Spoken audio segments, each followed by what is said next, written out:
So hi guys, you're watching my channel Ehsan pets. अस्सलाम वालेकुम। मैं हूं एहसन जफर, कराची पाकिस्तान से। कॉकटेल हमेशा से मेरी पहली मोहब्बत, लेकिन आज हम बात कर रहे हैं रोजिला के बारे में। लास्ट टाइम मैंने रम पैरेट्स पर वीडियो बनाई थी, सबको बहुत पसंद आई थी। तो आज हम बात कर रहे हैं रोजिला की। रोजिला जो है ना, वो आपके भाई की बहुत सारी मोहब्बतों में से एक मोहब्बत है और इसका कारोबार बहुत अच्छा है। इतना जबरदस्त इसका कारोबार है। सबसे बड़ी बात ये, इसमें कंपटीशन ही नहीं है। यानी कि अगर मैं इस वक्त रोजिला खरीदना चाहूं तो रोजिला इस वक्त मिलेंगे ही नहीं। बहुत कम लोग हैं पाकिस्तान में, बल्कि कराची की भी अगर आप बात करें, मैं कराची में रहता हूँ, तो कराची में अगर मैं रोजिला खरीदना चाहूँ तो मुझे मिलेगा ही नहीं, बहुत मुश्किल है। पहली बात ये कि हर बंदे के पास ये है नहीं। बहुत कम लोग होते हैं जिनके पास इनका सेटअप होता है या इनको वो इनकी खरीद फरोख्त करते हैं। तो बहुत कम जगहों से ये मिलते हैं, लेकिन इसकी डिमांड बहुत ज्यादा है। तो हमेशा वो कारोबार करना चाहिए जिसमें बर्ड की डिमांड ज्यादा और सप्लाई कम हो, ताकि आपको ब्रीड करवा के सेटिस्फेक्शन फील हो। कभी आपको डर ना लगे कि अगर मेरे पास ज्यादा ज्यादा ब्रीड आ गई तो कोई लेगा नहीं, खरीदेगा नहीं, या मैं कहाँ बेचूंगा। तो इनका ये बड़ा जबरदस्त बात है कि ये जो है बहुत आराम से बिक जाते हैं। आपको सिर्फ इनकी वीडियो और फोटो बनाने की देर होती है, आपको कहीं जाना भी नहीं पड़ता बेचने के लिए। अभी मैं डालना चाहता हूँ रोजिला का सेटअप। देखिए, मैंने आपसे कहा था ना, मैं रेनबो बजीज का सेटअप डालने के लिए रेनबो बजीज खरीदूंगा, तो मैंने खरीद लिया है। मैंने आपसे कहा था मैं फैन लगवाऊंगा, मैंने फैन लगवा लिया। अब जहां जहां तक जिस तरह मुझसे हो रही हैं चीजें, मैं करता चला जा रहा हूँ। अब मैं लाइट्स लगवाने वाला हूँ, कल मेरे पिंजरे केजेस वगैरह आ जाएंगे, कल परसों तक तो वो केजेस भी आ जाएंगे। तो जिस तरह जैसे जैसे मेरे से पॉसिबल हो रहा है, मैं करता चला जा रहा हूँ। अब आगे मेरा इरादा तो है, बट हम देखते हैं कि मैं रोजिला और कॉन्योर का जो है वो सेटअप लगाऊंगा। कब लगाऊंगा मुझे नहीं पता, बट मेरा इरादा है। लेकिन अच्छी बात मैंने आपको बताई कि अगर आप में से किसी के पास अपॉर्चुनिटी है, अपॉर्चुनिटी मीन्स कि उसके पास बजट है, जगह है, और वो खेल सकता है इसमें, अगर उसको लगता है कि वो चला सकेगा, तो आप जरूर इसमें काम करें। ये रेड रोजिला देख रहे हैं आप सामने, इसको रोबिनियो रोजिला कहा जाता है। बहुत ही जबरदस्त क्वालिटी है ये, बहुत अच्छे कलर्स हैं इसके, और खरीद फरोख्त बहुत तेज है इनकी, बहुत ज्यादा तेज है। मैंने आपको बताया कि इनके बच्चे जो हैं वो ये बड़ी आसानी से पाल लेते हैं, इनको कोई प्रॉब्लम नहीं आती। कभी रोजिला में ये मसला नहीं आया कि वो फीड नहीं करवा रहे या ऐसे वैसे। और ये मोटा दाना भी खा जाते हैं, ये फिशर वाला दाना भी खा जाते हैं, ये बजीज वाला भी खा लेते हैं। कोई इनको खिलाने में कोई इतनी टेंशन नहीं है। और जो ये फीड करवाते हैं, फीड करवाते वक्त कोई इतनी प्रॉब्लम नहीं होती। कभी आपको इनके बच्चे बार बार चेक नहीं करने पड़ेंगे। इनका जो बच्चों का मोर्टेलिटी रेशो है, यानी कि जो इनके बच्चों का मरने का जो रेशो है, वो बहुत ही कम है, बहुत ही कम है। यहाँ तक कि इनके अपने अंदर भी बीमारियां इतनी ज्यादा नहीं आती। मतलब ये उन बर्ड्स में से है जिसमें बीमारियां बहुत कम होती हैं।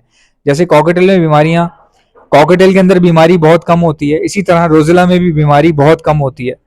और जहां तक बात रही इन्वेस्टमेंट की, अगर इसका सेटअप डालते हैं या कारोबार की नीयत से इन्वेस्ट करते हैं, तो उसमें इन्वेस्टमेंट में ठीक ठाक पैसा लग सकता है आपका, क्योंकि ये बहुत एक्सपेंसिव है, इतने सस्ते नहीं है जितना आप समझ रहे हैं। ये अच्छे खासे एक्सपेंसिव है। इनका कारोबार अच्छा ही इसलिए है कि इनकी प्राइस बहुत ज्यादा हाई है। तो जब खरीदते हुए मुश्किल होती है, ज्यादा पैसे लगाने पड़ते हैं, उसी तरह बेचते वक्त आपको ज्यादा पैसा मिल जाता है।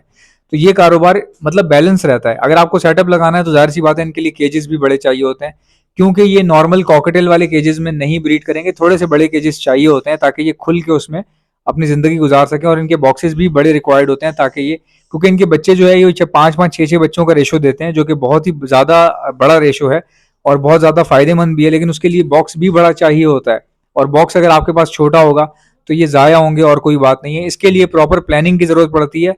रोजिला का सेटअप ऐसा नहीं है कि आपने रात को सोचा और सुबह पिंजरे मंगवा लिए, सवाल ही पैदा नहीं होता। इसका काम इस तरह से है कि आपको प्लानिंग करनी पड़ती है। प्लानिंग के साथ साथ जिन लोगों ने रोजिला का सेटअप डाला हुआ है, वहां जाके विजिट करना पड़ता है, देखना पड़ता है, या उन लोगों से बात करके पूछना पड़ता है कि आपके पास सेलिंग रेशो कितना आ रहा है, ब्रीडिंग रेशो कितना आ रहा है, मोर्टेलिटी रेशो कितना आ रहा है, और फिर प्रोडक्शन कितनी आ रही है। ये तमाम चीजें आपको पता करनी पड़ती हैं। फिर उनका माहौल देखना पड़ता है कि जिस लोकेशन पर उसने रखा हुआ है, क्या आपकी लोकेशन उससे मैच कर पाएगी, सूट कर पाएगी, क्या आप मैनेज कर पाएंगे प्रोडक्शन को, या अपनी जगह को मैनेज कर पाएंगे। ये तमाम चीजें फिक्स होने के बाद ही फिर आप कोई इरादा करते हैं और उसके बाद अपने केजेस का ऑर्डर देते हैं। क्योंकि इनके केजेस बने बनाए नहीं मिलते, ऑर्डर करने पड़ते हैं, अपनी पसंद से बनवाने पड़ते हैं, क्योंकि इनका साइज थोड़ा अच्छा रखना पड़ता है। तो उसमें पैसा दरकार होता है, पैसा लगता है। लेकिन अच्छी बात यह है कि जिस बर्ड में भी पैसा लगता है या पैसा दरकार होता है, बेचते वक्त उससे पैसा वसूल भी हो जाता है। मिसाल के तौर पर कोई बर्ड है, अगर वो 400 रुपए का मिल रहा है आपको, तो आपको लग रहा है कि 400 का बर्ड है, आसानी है खरीदने में। लेकिन बेचते वक्त आप ये बात याद रखिएगा कि अगर आप 400 का ले रहे हैं, तो वो बर्ड जब आप बेचने जाएंगे तो वो 200 में बिकेगा। ये चीज हमेशा देखी जाती है। इस तरह के मौके पर महंगा बर्ड हमेशा जो है वो बाजी ले जाता है, इस तरह से कि वो बेचने के बाद एक अच्छा रेवेन्यू जनरेट हो जाता है। हमेशा ये बात याद रखें कि आपके पास अगर बड़े केजेस हैं तो छोटा बर्ड, सस्ता बर्ड डालने का कोई फायदा नहीं है आज के दौर में। मैं वो बंदा था जिस वक्त बड़े बड़े बर्ड्स की बात चल रही होती थी और मैं छोटे बर्ड पर वीडियो बनाता था और गरीब लोगों को प्रमोट करता था। लेकिन अब वो दिन आ गए हैं, महंगाई इतनी बढ़ गई है कि आप छोटे बर्ड को जितना मर्जी प्रमोट कर लो, जब उसकी सप्लाई इतनी ज्यादा बढ़ गई है तो कोई कैसे, कहाँ डिमांड आएगी उसकी। मतलब बंदे हैं 1,000, चीज है 50,000, तो 1,000 बंदे 50,000 चीज कैसे खरीदेंगे।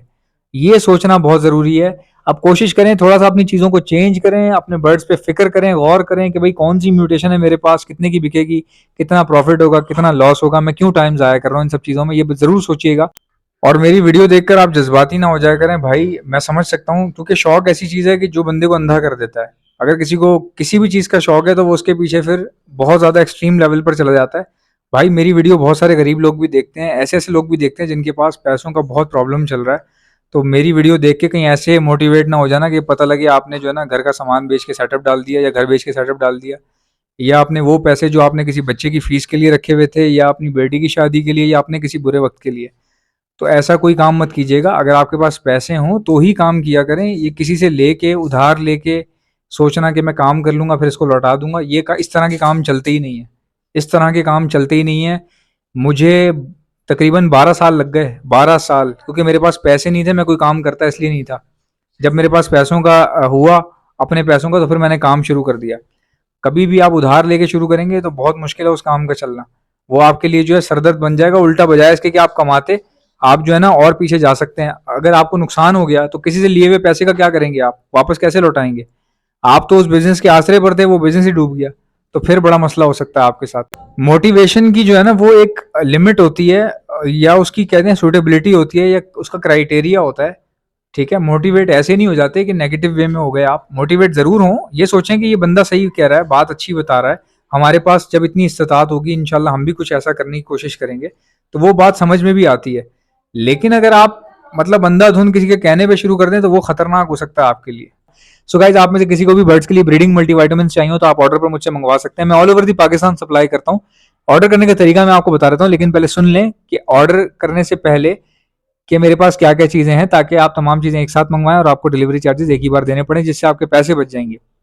हमारे पास ब्रीडिंग मल्टीविटामिन है और ब्रीडिंग बूस्टर भी है जो सॉफ्ट फूड के ऊपर डाल के दिया जाता है। इससे बर्ड्स क्या करते हैं, सॉफ्ट फूड ज्यादा खाते हैं और अपने बच्चों को फीड भी अच्छे से करवाते हैं। बच्चों को बचाने के लिए डॉक्सीसाइक्लिन का इस्तेमाल किया जाता है, यानी कि वो पेरेंट्स जो बच्चों को फीड करवा रहे हैं लेकिन फीड करवाने के बावजूद बच्चे मर जाते हैं, तो उसमें डॉक्सीसाइक्लिन का इस्तेमाल होता है। ये भी आपको हमारे पास से मिल जाएगी। अगर आपके बर्ड बीमार हो रहे हैं, हड्डी में आ रहे हैं, सीप निकल रही है, या डायरिया हो गया, मोशन, नजला, खांसी, बुखार, या बर्ड आपके फूल के नीचे बैठना शुरू हो गए, तो ऐसे में हार्ड एंटीबायोटिक का इस्तेमाल होता है। ये भी आपको हमारे पास से मिल जाएगी। हैंड फीड करवाने के लिए जो हैंड फीड इंजेक्शन चाहिए होते हैं वो भी आपको हमारे पास से मिल जाएंगे। ऑल ओवर दी पाकिस्तान हम सप्लाई करते हैं। हैंड फीड के आगे लगने वाली, सॉरी, इंजेक्शन के आगे लगने वाली स्टेनलेस स्टील की नोजल जो हैंड फीड करवाने में मदद देती है, वो भी आपको हमारे पास से मिल जाएगी। Calcium plus vitamin D liquid आता है जो दाने में मिलाकर दिया जाता है, ये भी आपको हमारे पास से मिल जाएगा। प्रोटीन लिक्विड भी हमारे पास आता है, ये भी दाने में ही मिलाकर दिया जाता है, ये भी आपको हमारे पास से मिल जाएगा। एंटीलाइसिस स्प्रे जो परिंदों के ऊपर मारा जाता है ताकि उनकी जुएं खत्म हो जाएं लेकिन परिंदे को कोई फर्क ना पड़े, वो भी आपको हमारे पास से मिल जाएगा। बजीज और फिंचेस के लिए जो दाना ज़ाया होता है आपके पॉट्स के अंदर, उसके लिए बहुत ज़बरदस्त सीड कंटेनर हमारे पास आते हैं, ये भी आपको हमारे पास से मिल जाएंगे और बहुत रीजनेबल प्राइस में। और सेफ एंड सिक्योर डिलीवरी है, कभी ऐसा नहीं होगा कि टूटे हुए पहुंच रहे हैं, क्योंकि सीड कंटेनर में सारा गेम ही डिलीवरी का है। ये भी आपको हमारे पास से मिल जाएंगे। दाना मैं सप्लाई करता हूँ all over the Karachi, all over the Pakistan. सिवाय बर्ड के मैं हर चीज़ जो है वो all over the Pakistan supply करता हूँ। बाकी बर्ड्स का जो मामला है वो कराची तक महदूद रहता है। सो गाइज, अगर आप में से किसी को भी कोई भी चीज़ मंगवानी है, मंगवाने का तरीका क्या है, ऑर्डर करने का तरीका मैं आपको बता रहा हूँ। जस्ट आपने करना ये है, जो भी चीज़ चाहिए उसका सिर्फ आप नाम लिखिए और नाम लिखकर सेंड कर दीजिए मुझे मेरे व्हाट्सएप के ऊपर। सामने मेरा व्हाट्सएप का नंबर नजर आ रहा है। अब मैं व्हाट्सएप का नंबर मुंह से भी बता देता हूँ, क्योंकि कई लोग फेसबुक पर ये वीडियो देख रहे होते हैं, उनको नंबर छोटा नजर नहीं आता। मेरा व्हाट्सएप का नंबर है 0327231040। ये मेरा व्हाट्सएप का नंबर है। जो चीज़ चाहिए उसको लिखकर इस पर सेंड करते हैं, 12 से 24 घंटे में आपका ऑर्डर इंशाल्लाह बुक हो जाएगा। आपसे मिलते हैं नेक्स्ट वीडियो में। वीडियो को लाइक कर लीजिएगा, चैनल को सब्सक्राइब। अल्लाह हाफ़िज़।